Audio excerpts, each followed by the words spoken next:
राधे राधे दोस्तों। भोजपुरी में आज हम शंकर जी के भजन गाने जा रहे हैं।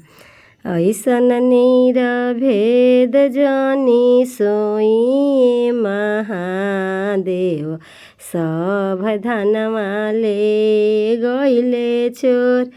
चोरी में चोरी भैली बूढ़ी महतारी, चली गइले मड़ई के सिंगार महादेव, सब धन ले गइले चोर।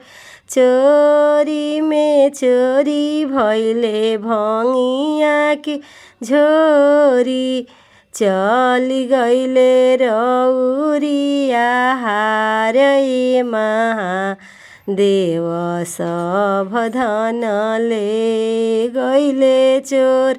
ऐसन नीर भेद जानी सोई महादेव, सब धनवा ले गइले चोर।